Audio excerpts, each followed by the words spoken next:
Ladies and gentlemen, welcome to the official YouTube channel of Happiest Minds. My name is Arslan, and today we come to you from the beautiful Ritz-Carlton in Bangalore, India. We in the Product Engineering Services Division are delighted to be one of the sponsors at the Industrial IoT Congress, where a number of great speakers are lined up to be sharing their thoughts and ideas about the disruptive technologies that will decide how we use IoT in an industrial context. In fact, a couple of our own distinguished SMEs will be speaking at the event. Sandeep Agarwal, who's a Senior VP of Engineering and R&D Services, will be participating in a panel discussion about the factories of the future. While Manu Tayal, who's a GM with the company and heads up the IoT business, will be using a case study-based approach to showcase how organizations can use IoT to shape the future of industries. So considering the theme of the event is the Internet of Things, we decided to go ahead and grab a GoPro and give all of you a sneak peek into all of the important goings-on at the Industrial IoT Congress 2016. So without any further ado, let's go in and take a look.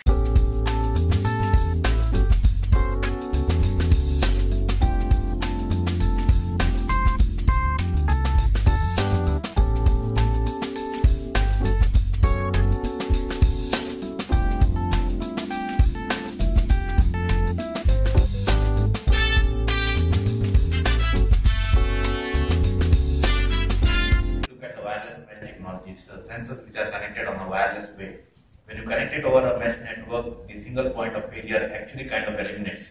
And then you are able to actually send the data, because if you don't have the data on the cloud, there is no meaning of doing analytics. The first thing is basically getting the right data at the right time into the cloud. So even if you look at the architecture of the clouds today, it's a microservices driven architecture, right? So every single service can be actually treated as a microservice, can be launched it on a platform, on a VM, and then basically can run on its own, take care of its own load balancing, self-optimizing, self-controlling, self-managing, auto-scale from an horizontal point of view actually, so it can keep on scaling as your load increases and stuff like that. And that's the real benefit of the cloud.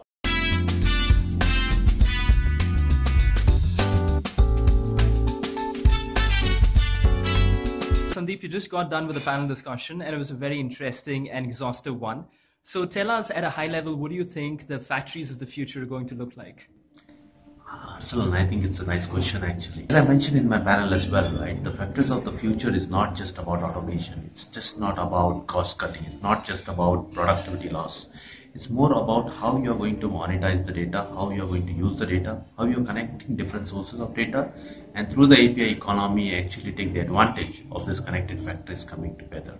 I think there are a lot of real-time practitioners sitting here, and I'm not one of them.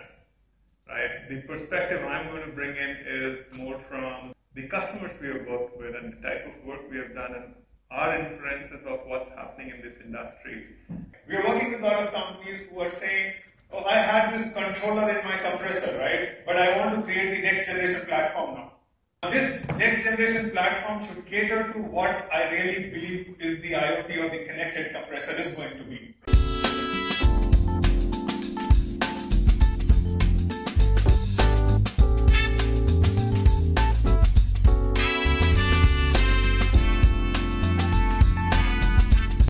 Manu, you just got done with your presentation. First of all, great job. And I like the fact that you took a case study-based approach to showcase that Happiest Minds is not only willing to talk the talk, but also really happy to walk the walk. Now, having said that, can you tell us very quickly about one of the many projects that we've done in the industrial IoT space? Sure, thanks. I would like to talk about one of the implementations we did for water and a chemical treatment plant company. Actually, they have multiple businesses, but what we worked with them was for one of their businesses, which is the water and chemical treatment plant. What we really did for them was their journey from being a rudimentarily connected system to a real IoT system. They had some sort of a system which is resembling IoT systems today, but it's not automated. So what we're doing for them is really productize what was a semi-connected, very rudimentary IoT, to transform them into a real IoT solution and then deploy them for their plans.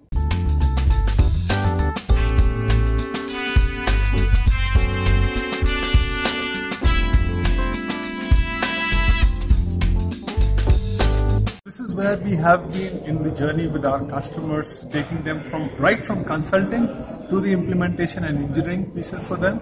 And we hope that we will be able to do similar things for many more customers, because that's the journey for the future.